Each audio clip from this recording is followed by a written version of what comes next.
Welcome back to another episode of the Bourbon Lens with your hosts, Jake and Scott. In this week's episode, we are featuring Southern Distilling Company. You may know them as makers of Southern Star, Standard, Paragon. Paragon won a lot of awards. We are joined by Pete Barger, co-founder of Southern Distilling Company, and we will dive into everything that's happening in North Carolina whiskey production. So sit back and buckle in and listen to our latest episode of the Bourbon Lens. Pete, how are you, sir? I'm great. Happy to be here this evening with you guys. We're excited as well. You know, this has come up in a variety of different ways. Scott, I don't know if you remember this. I think you might have jumped off, but I first heard of Southern Distilling Company, not even from an award, but from our own Patreon members. They actually mentioned you all as a potential tasting club opportunity. And we have to first talk to you on the podcast before we let our Patreon members enjoy that. So this has been a long time coming, and super excited I am to talk to you about what's happening in North Carolina. But before we do that, how are you? Everything good? Yeah, and everything's great. I mean, you know, how fortunate we are to be in a business that it's like so much fun, you know, every day. You know, before we started, really recording, we're talking about this is work, right? This is a business meeting. It doesn't get much better than sipping on bourbon, you know, as a job. So how could I possibly complain? Yeah. It's a nice thing to be able to have this as a opportunity to talk whiskey, talk about your company and everything that you all have created at Southern Distilling Company. So with that, right, a lot of people say, you know, how do I get into whiskey, or how do I start this venture, right? Yeah. You mentioned this right before we hopped on. What could you actually do in North Carolina when you all started the brand? Not much. So 11 years ago when you started the company, but what was the process leading to create this organization to ultimately become a producer of whiskey? Well, I appreciate that question.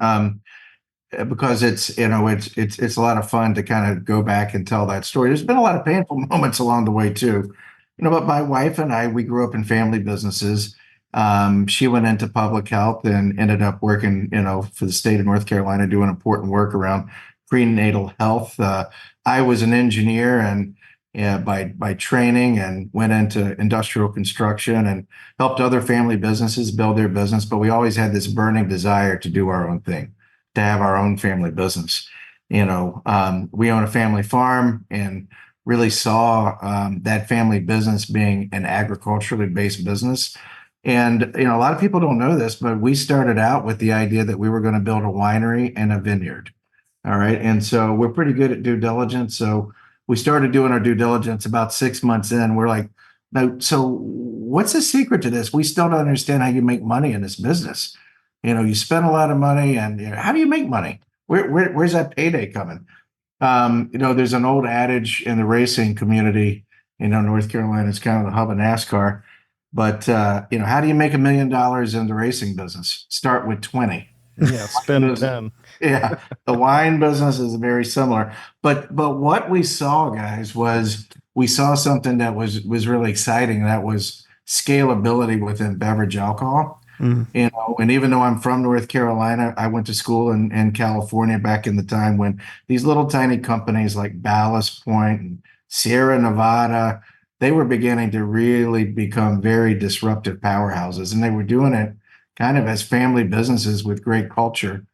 You know, going back 11 years ago, okay, so we knew wine wasn't going to be the thing for us. We liked the scalability of beverage alcohol. Beer was kind of tapped, pun intended. So we said, let's look at distilling. And that's kind of how we jumped in. But at that point in time, there was only 275 distilleries in the US. You know, people weren't really doing it at our scale. So we were one of the first, what I would call mid-tier producers to really, you know, kind of, we weren't one of the big guys. We weren't one of the tiny guys. But our business model had to be different. You know, we saw a lot of people putting white products out there and trying to make ends meet. You know, quite frankly, I respect our friends that make vodka and gin, but that wasn't what we wanted to make. We wanted to make whiskey. We wanted to make bourbon. And we knew we had to, you know, be patient about that. We didn't want to rush to market, and ultimately had to pay the bills. like so many distilleries, we chose not to go out for investment dollars. So basically, it was just us and the bank. And the bank is a very impatient business partner. So I worked two jobs, commuted 164 miles a day for the better part of 7 years, took a paycheck from my day job, put it in the bank, paid my employees over here. My wife quit her job, hocked everything to the hilt. Lots of sleepless nights, but ultimately the way that we made ends meet was we built a larger scale distillery. We use Vendome columns, and it looks more like a distillery in Kentucky and less like a distillery in Scotland, say so to speak. But contract distillation was really kind of how we put our foot in the door and just created a different experience for our clients, and really built that over the last decade. But our goal and the reason that we got into this has always been to build the brand. We love that contract space. We're always going to do it. But building the brand was really the thing that, that was what kind of tugged at the heartstrings. Mm. No, I mean, that's a great story. And bootstrapping this is not easy. You're not kidding. Yeah. And building a brand is probably one of the most expensive pieces of that too. Mm-hmm. Like, so many people don't understand how expensive it is to build a brand.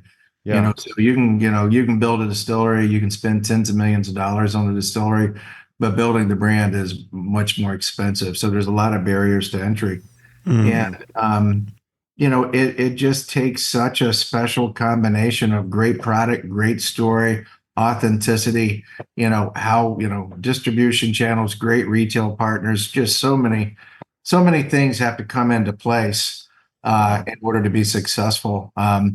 We see a lot of people who, think this is a very romantic industry. Well, it is, but it's a tough industry, and you've got to be, ready to put the blood, sweat, and tears in, and be patient. Yeah, I mean, you're hitting the nail on the head with that one. It is a very accommodating industry. You talked about coming to Kentucky in our pre-meeting, and kind of getting the lay of the land and figuring that out. It's very accommodating. People will help you out, Yeah, but absolutely, ultimately the consumer is going to tell you if they want your stuff or not, and they will kick you out just as fast as they bring you in. Yeah. Well, again, and I think that I love where the bourbon space is today, frankly, the American whiskey space, but bourbon is king. But, American whiskey in general, consumers are so much more educated than they were even 10 years ago. And there's so much more information out there through podcasts like yours. And authenticity, you got to be authentic. This is an industry, I say, when I'm doing, tours and so forth, I say, this is an industry that loves a great story. And remember, a couple of them are true. Yeah. Means that there's a lot that aren't true. And, so marketing is always critical, but marketing without authenticity, without a foundation, doesn't go anywhere. And the consumers are demanding that, particularly when they're paying what they're paying for premium and super premium products. And the other thing is you got to have good juice. Yep. It's not enough to have a pretty package, and, it's got to carry the water, so to speak, if you want the consumer to come back. Yeah. So speaking of good whiskey and good liquid, I just tried my portion of my sample of the standard, which is your bourbon offering at 90 proof. It's a high rye mash bill. I'm not going to ask you for your mash bill unless you want to tell us to. I will give you my mash bill. I am happy to give you my mash bill. It's 60-36-4. And what you are enjoying tonight is 100% North Carolina distilled and produced product all the way through the grain bill. Wow. So all of that corn we grow.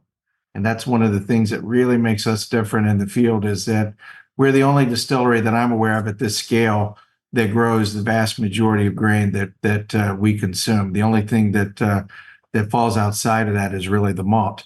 In this particular product, this vintage, all of that grain was North Carolina produced, including the malt.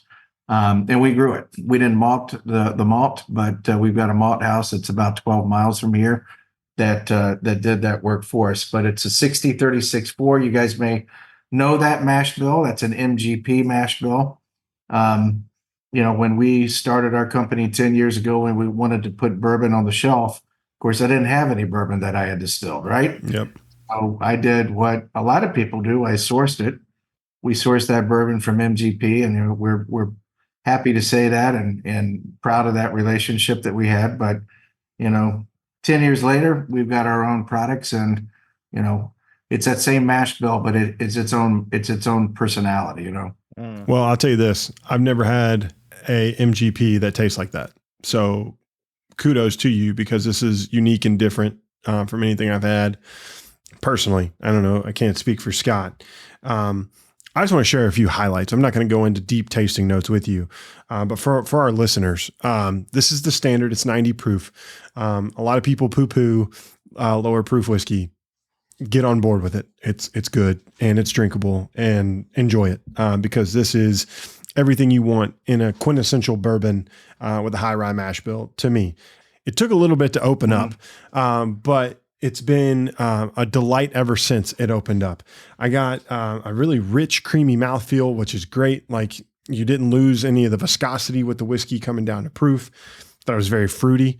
It's like peach caramel, like a cobbler. Like, that's what I get with like a dust of cinnamon, which really, like, the bready, crusty note at the very end. I loved that. And then this ending of this like toffee caramel with that fruit kind of lingering through. It's just a very, very enjoyable whiskey on my palate. And so if you're looking for something that's got a pop of flavor that is easy to drink, I mean, this is going on my list of like, I need to get a full bottle on my bar and I need to do it quickly. Well, I appreciate that. And I love your adjective. It tastes like a cobbler, right? I haven't heard that before, but you're exactly right. You've hit the nail on the head. I agree with you 100% on that. And I like high proof whiskeys. I like lower proof whiskeys. I think that's one of the great things about the marketplace today is that you can be eclectic. You don't just have to be kind of monochromatic, right?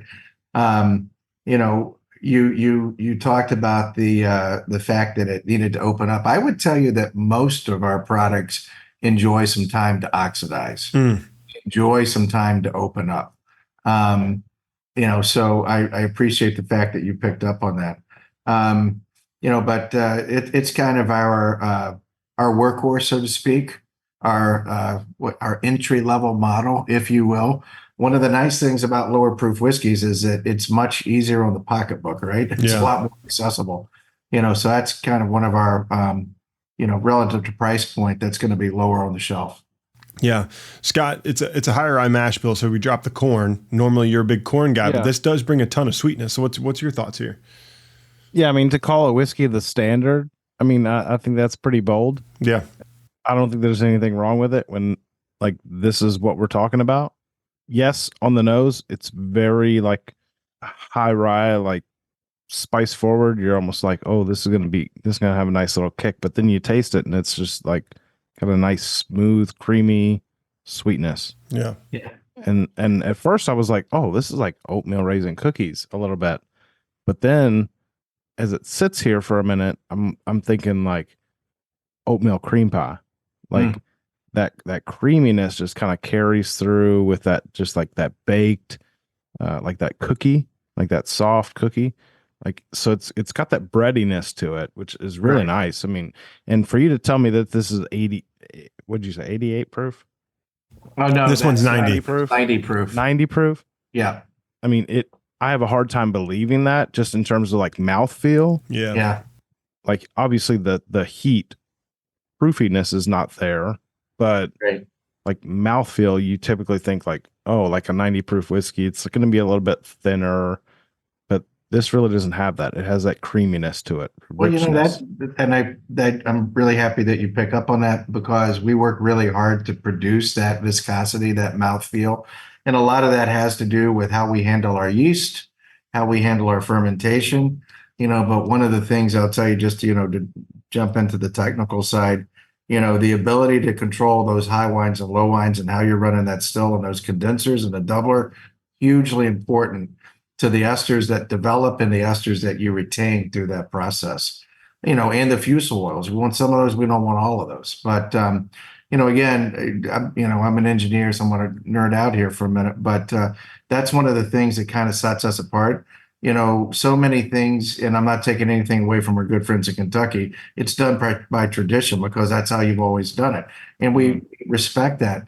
But you know what? We haven't been doing it forever. We've been doing it for 11 years. And so we've brought forth a lot of innovation. And, one of the things that we really lean into is the science. Instead, we still embrace that tradition, but, there's a lot of analytics involved in how we drive the process. So that kind of comes out in the finished product. And I have to comment on your notice of the standard. See, I think that everybody but me looks at that name differently. When I said we're going to call this the standard, I'm like, it's the standard by which everything else is measured. Everybody else is like, oh, that's the baseline. This is why I'm not in marketing, guys. This is why I'm not in marketing. That was my child. But I will tell you, and I think it's important, that our marketing geniuses out there have convinced me to take standard off the bottle and replace it with bourbon instead. So I don't agree. I mean, people ask me, what's your favorite bourbon of all time? It costs $15 and everybody knows what it's called, but that is the standard because that is what it should taste like, right? Like for Hallelujah, the price brother. point. Scott, Yeah. You're right there with me. That's why I named it that way. But Yeah, the standard is not the Ferrari, right? It is the workhorse. It is what it should taste like when you want to just drink bourbon. It's the Toyota Camry. Hey, I collect cars. I love cars, but you know what my favorite vehicle is? It's my 1983 Chevrolet K20 truck. Because it runs like It's a my top, standard. and There you have it. know that Exactly. it's going to start when you want it Yeah. to start, and then so Absolutely. I get it. Yeah, I mean to call a bourbon the standard, it's a bold move. Marketing, PR companies be damned, whatever. But I think it's fun. It's like, Well, I this appreciate it. this is the standard, and if we want to elevate it, we can put a bigger engine in it. We can put more age that on was, it. and it's so funny that you mentioned that because, and that's why I said, and that's why I created Paragon because that's the next model above it, right? So I get it, Pete. We're on the same page. you get it. We got to get everybody else on this page. Same book, same chapter, everything. Same time, same bat channel. We'll have a conversation with your marketing department, and we'll spitball with them. So one of the things that I noticed, and Scott and I do this often, we go back to the glass after it is empty because you get a lot of smells, you get a lot of flavor there. One of the things I picked up on was I'm going to call it toasted wood. And so it led me to wonder in my head or pontificate, using big words like you used. What type of barrels are you all using and like, how are you all extracting as much flavor as you are out of those barrels? You're pretty perceptive, Jake. So we use primarily toasted barrels. So in our blending regimen, I call it a broad palette. I don't want a monochromatic. I don't want just one color. I want a lot of colors that I can include in that blend. And I think that blending protocol is one of the things that kind of sets our product apart. But you got to have different stuff, right? So we utilize a variety of different toast and char profiles, and we pull from different areas in the rick house, when we're putting those blends together. And we spend a lot of time. It's painstaking. Oh, that's awesome. But I love it because there's like some sandalwood, so there's some perfuminess to the nose and at the end of the glass, which is really nice. It's a very cigar box. You use that note all the time, Scott. Like at the end, like it's got that cigar box type of note. There's a little bit of tobacco left. There's a little bit of that woody, humid kind of nose going on. Yeah, I mean it's got like a woodiness character, Yeah. right? Like sometimes you get oak and it just tastes like freaking wood. Yeah. Yeah. This has essence of oak. Right. Yeah. Right. Well, so there's definitely those wood sugars come alive when you toast them. It's just like a marshmallow, right? Yep. You can burn a marshmallow and it tastes like a burned marshmallow. You can toast a marshmallow and it caramelizes those sugars. I mean, the same thing is happening with the wood sugars in the barrel. Yep. So we talked a little bit about this continuing on, just I'm kind of going through the process in my head. Right? You started as a contract distillation. So you have a really nice, I can kind of see in your video here, no one on the listeners can see this, but we'll get some pictures up, I'm sure. There's a really nice distillery behind you. So can you talk a little bit about, you talked about being that mid-level. What type of still, what type, you mentioned column, how big, like all the, the tail of the tape of the distillery per se. Yeah. So, we run Vendome columns. I mean, all of our production equipment is Vendome. So it's all right there from Louisville, Kentucky. Right. So, why? Because nobody does it better, quite frankly. They didn't pay me to say that, but if it ain't broke, don't fix it. Yeah. And that's another thing we love about the industry is that, our vendors, we got a question, we get them on the phone and it's resolved. But so all the production equipment is Vendome. Here's the big difference though. Again, kind of leaning into the innovation side of things.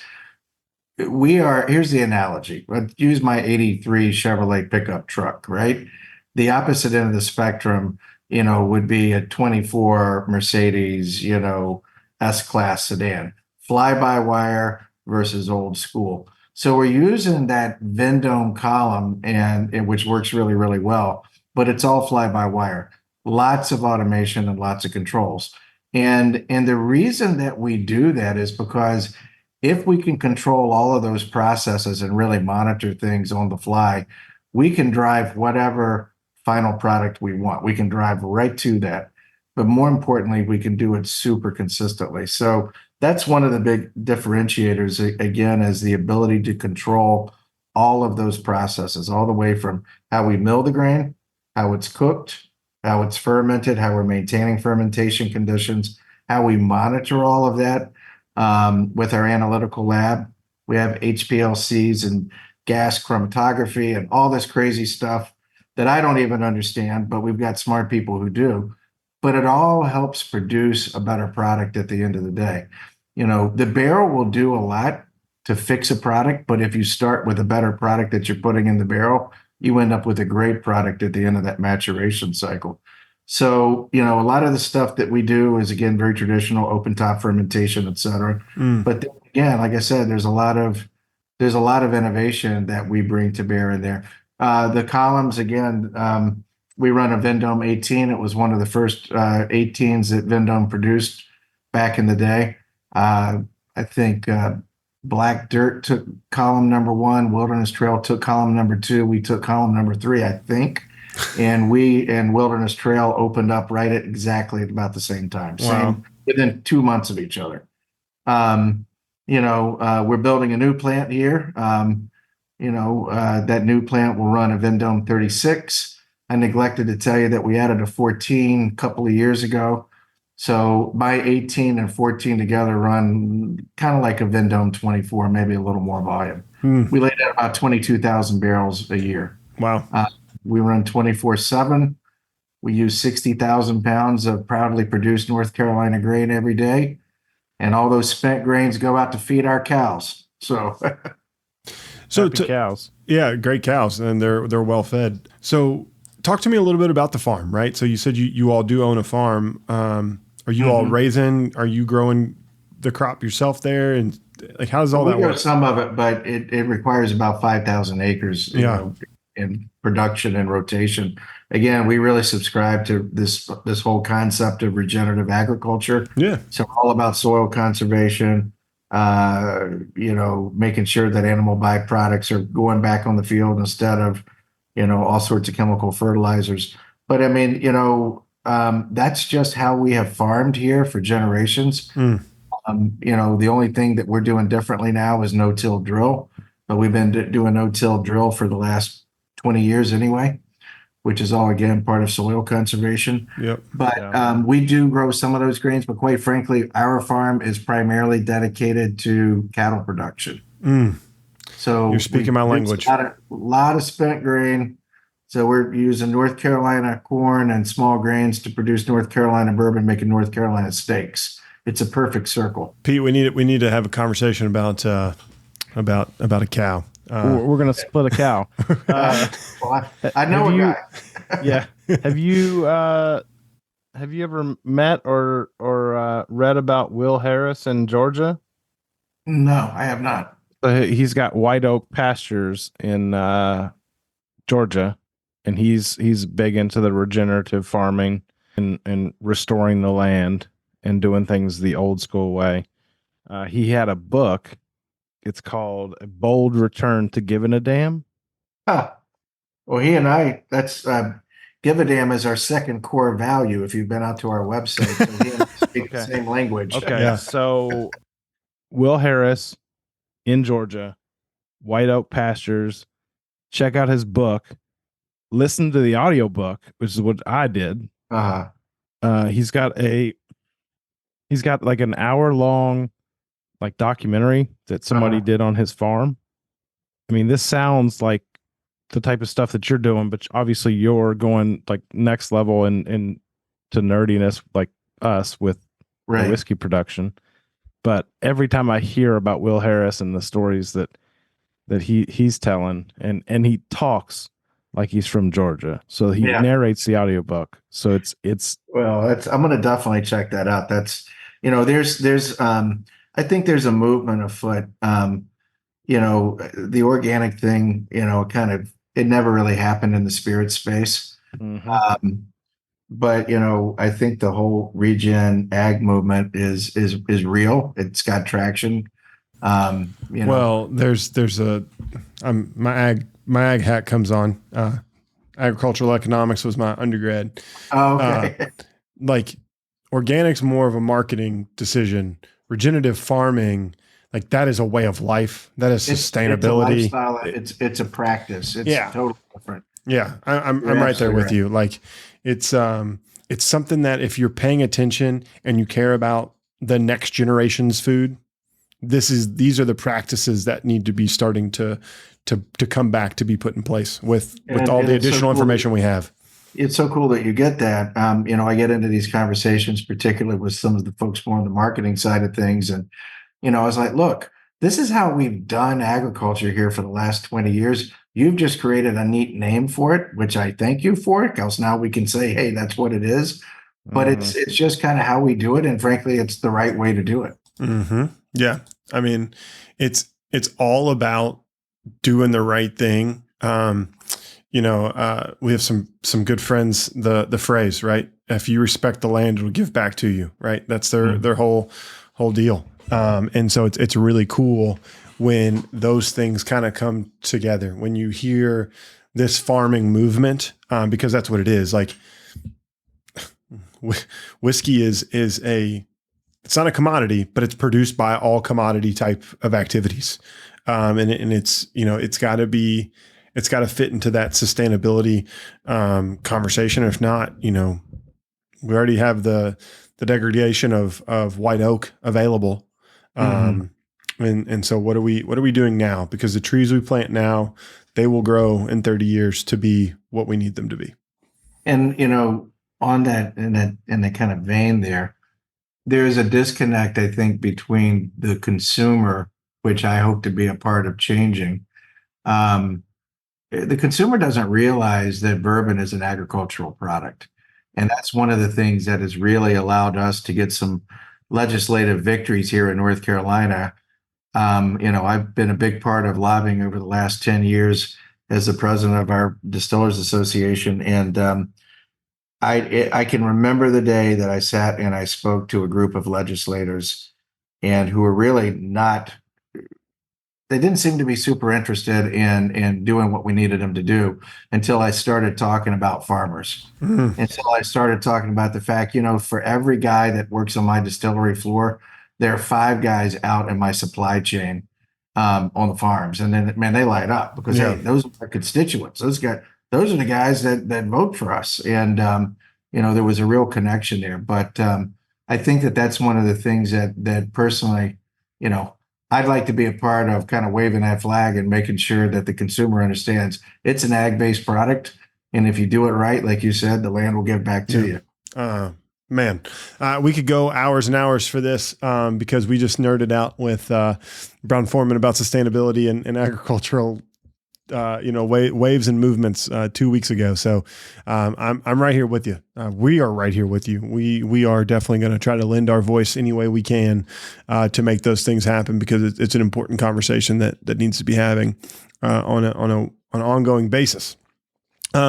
Speaking of the sustainability and growth, one of the things that is interesting is, your all's ability to produce rye whiskey, or rye grain in North Carolina, not something traditionally, I don't think, known for, right? Rye, we think Midwest, Canada, Germany. What's it like to be able to focus on this cover crop, so to say, and a great rotating crop to keep the soil fertilized and everything during non-growing seasons? What's it like to work with that in North Carolina? Well, I mean, a lot of people don't realize that, rye was really a predominant small grain crop that was produced throughout the Southeast before, number 2 yellow dent corn really became prevalent, and primarily as an animal feed source, right? Mm-hmm. But there was a lot of rye produced here in North Carolina, 75 to 125 years ago. But it's not the same sort of rye that we think about coming from, Europe or the Midwest. The rye that we've had the most success with is Abruzzi, and Abruzzi is typically used as an overwintering cover crop. It's nitrogen fixing, and typically it's harvested potentially for silage. In some cases, it's tilled back in. In a lot of cases, in a no-till application, it's kind of killed on the ground and then they drill on top of it. But the biggest challenge that we've had is really 2 challenges: is convincing growers, hey, take it all the way to harvest. Take it all the way to harvest and let us harvest it. And I won't get into the minutia of why that's been a challenging conversation, but a lot of times farmers are paid not to produce that crop, and trying to have that conversation with our Department of Agriculture, which is a huge proponent of distilling, and we've got a seat at the table. We've begun to kind of turn that corner and get growers to recognize, it is a great cover crop, but you can also make some return on it if you take it to harvest. The other thing that we've worked really hard on is trying to get our crop yields up. We want those yields per acre. They've got to be high enough that the grower can justify putting the investment into that crop. But, what we've learned is when we do it right, it really works great. And it produces a lovely, product that I know that you're trying right now. So that's a Abruzzi rye. Yeah. Well, and Scott, I think this is going to be interesting. Not as familiar with gin as you are, obviously, but this has a very botanical nose to me. Like, man, did you like steal some notes off of my desk or something? Because botanical is the first thing that I always go to. We're just experts. We're experts, expert whiskey tasters. But you're absolutely right. Yeah, it's got that cucumber mint, like a citrus lemon lime kind of zest going on. Then there's like a little touch of pine, right? Like it smells a lot like a gin highball. It's on the nose, right? It's just really refreshing. Barrel-aged gin. Yeah, great point. There's a little bit of the vanilla sweetness and stuff, but the botanical notes really kind of jump off the page from a nosing perspective. So after that Hendrick's gin and tonic, your nose was probably ready for this one. That's why I poured it. Right? I was just expecting this is where we were heading. So, Peter, you more of a rye or a bourbon guy? Depends on the day. Okay, the day ends in Y. Which one are you picking? Yeah, I honestly, everybody's like, oh man, you must have the most exciting bar and bourbon collection. It's super boring. I just have a whole bunch of different versions of what I make on my bar. And I can tell you that it's really 50-50. Tonight when I go home, I'm going to have rye. Last night it was bourbon. Last night it was the standard. Yeah. Tonight it's going to be rye. But I'd love to tell you a little bit about why is it a double rye. So,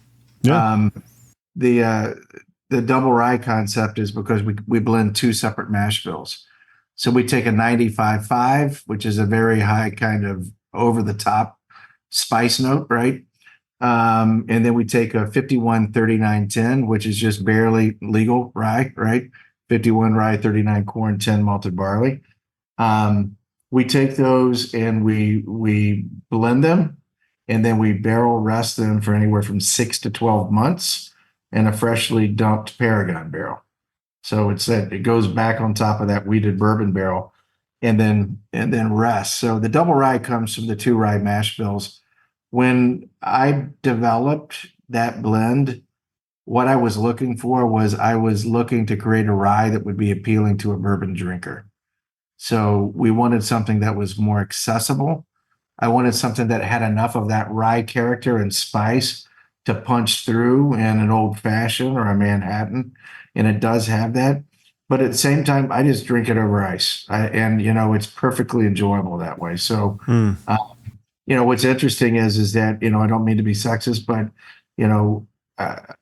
I've seen a lot of ladies turn up their nose at higher rye content ryes. It's just a little over the top. I would tell you that this is not very scientific, but I probably have more women compliment us on this product than anything else that we make, except for the bourbon cream. I find this to be a very interesting sip, and learning more about it from a double rye concept is even more interesting. Seeing the 95.5 with the 51.39, I can't do the math off the top of my head. 10. And what's really interesting, so you get the botanical nose balanced by I'm going to call it mandarin orange, right? Like that's just been there a little while. That's slightly bitter, but you get that orange that orange flavor. It just lingers from start to finish for me. There's hints of pepper, vanilla. It's a very simple, I would say, palate with a very strong nose that kind of carries through. So take your sniff in, have a drink, and you're going to get that full kind of highball experience. So that's why I think it's super crushable over ice would make a ton of sense, because you're getting a very cocktaily whiskey in a sip. Scott, what's your thoughts? It's got that orange nose. Yep. That you probably really are drawn to. But yeah, I mean it is herbally. Mm-hmm. Like green tea, but it also has this vanilla mintiness too.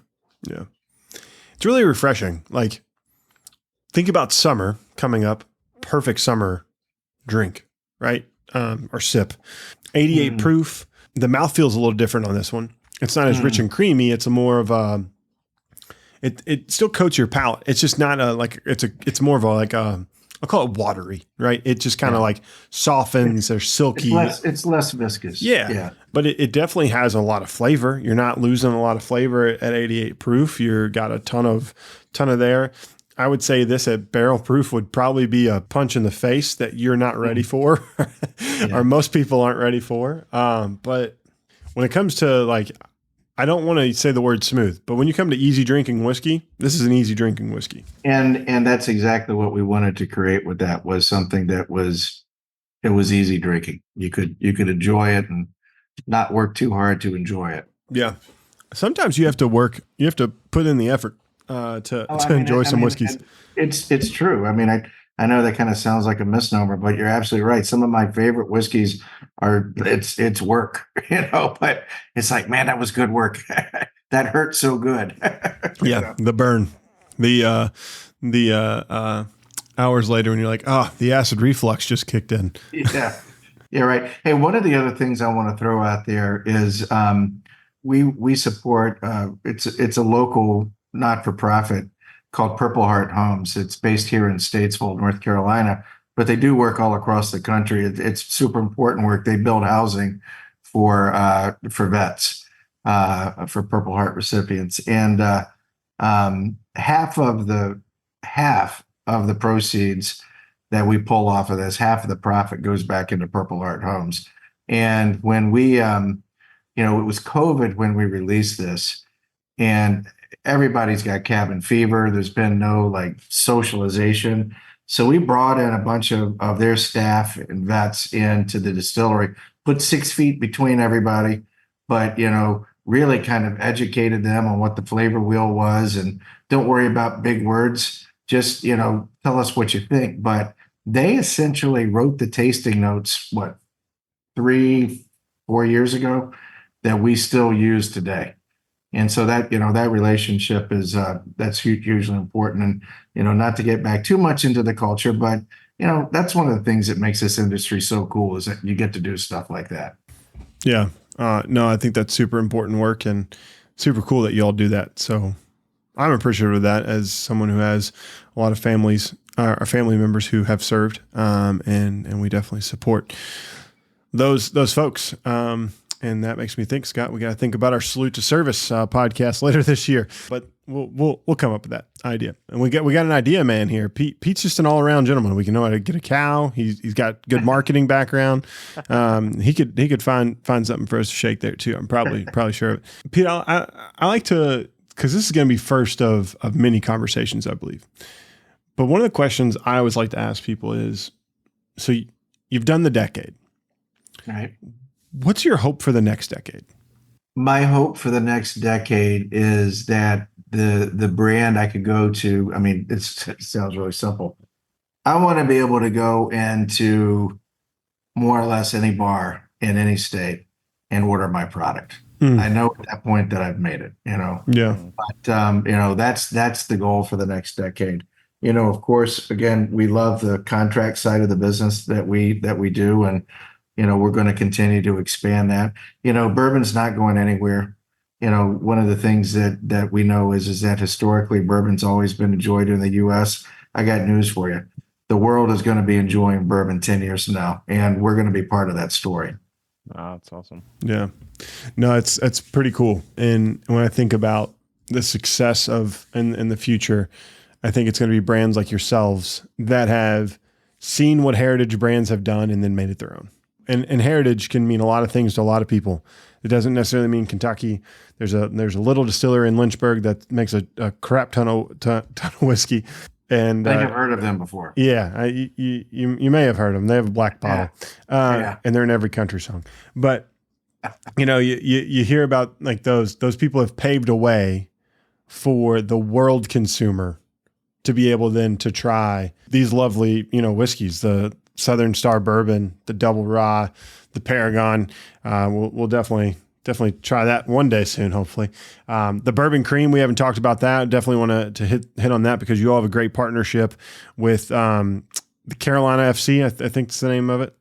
Yeah, Charlotte FC. Charlotte FC, yeah. Okay, not necessarily up on my MLS. We also have a partnership with the Carolina Panthers because they're both owned by Tupper Sports, here in Charlotte. But Charlotte FC, we've done a commemorative bottle for these guys to kind of celebrate their new kit launch. Yeah, it's cool. It's blue and black. It's nice. If you're a Panthers fan, you could just take off the sticker. Hey, we did a bottle for the Panthers too. I would tell you that little fact here, fun whiskey fact is that we did the first NFL sanctioned, and the sanctioning part is important because it's not easy to do anything sanctioned by the NFL. Thanks, Roger. We did the first NFL sanctioned barrel program. Oh, cool. Period. Yeah. And so, even though our record wasn't a lot to brag about, we were happy to brag about that barrel program. Heck yeah. Why not? Hey, these franchises are worth billions of dollars for a reason. Doesn't matter how bad you are. At some point, a man's got to hope they win, right? Yeah. At some point. I mean, you all struck lightning in the bottle with Jake Delhomme, forever and a year ago, 3 years into being a franchise and getting to the Super Bowl. And then, Cam Newton was lightning in a bottle for a little bit. And unfortunately, don't forget, we got guys like Steve Smith Sr. And I mean, and the legacy players. Oh my gosh. The legacy players are Greg Olson, David Thomas. Great dudes. I mean, they're all great dudes, and a lot of them still live here. Yeah. Got to work with so many of them, and what a great organization. But the bottle that we did for Charlotte FC, and it's a totally different vibe going to an MLS game versus NFL game. You've only got half of the stadium full instead of the full stadium. Yeah. But the energy is electrifying. I mean, people are it's just twice like, the party though. Yes, it is twice the party, brother. Let me tell you, they are Yeah. like, they are rabid fans, and we love that energy. Yeah. And that's one reason this partnership has worked so well, is because, hey, we're just figuring it out. They're just figuring out as a new franchise. But yeah, the bottle, I know it's hard to see over radio, but it celebrates the new kit uniform. And it's a look at kind of the mountains to sea theme. So North Carolina mountains to sea state, and their new kit looks like a topo map, and the new bottle picks up on that. Yeah, it's a sweet looking bottle. When this episode launches, don't you worry, we'll have images covering what's going on there. So we'll make sure we'll grab some pictures before we bust it open and pour some in our coffee. I mean, I just love the whiskey and sports collaborations that are like pervasive right now. It's like NASCAR, Formula One. I know that like the Texas, like Garrison Brothers is big into the Texas sports scenes. Right. It's like, I just love to see it because it introduces so many new people to whiskey. And like, there's never anything wrong with that, obviously. No, I totally agree. And it's good to see, I guess, more of those doors opening. And, Charlotte is a banking town, right? Yeah. And so there's lots of financial services. And, I pick on some of our other friends in Charlotte. I was like, bourbon is so much more interesting than insurance products. I'm sorry. It just is. Always. So, but, I've spent all this time talking about the bottle. I should tell you a little bit about the product. So it is a bourbon cream liqueur, 100% natural, 100%, real sugar, real cream. There is a kind of a secret component in there that's not on the label, but it's in there. So there's a little bit of cold brew coffee, and that cold brew coffee provides kind of this mocha chocolatey flavor, and people ask me to describe it. I'm like, it's basically an adult chocolate milk, and it is really delicious. Our marketing people tell us that we are the most highly awarded, most highly decorated bourbon cream in the world today. I don't know if that's true, but that's what my marketing people tell me. We win a lot of awards with it, but it's good stuff. Yeah.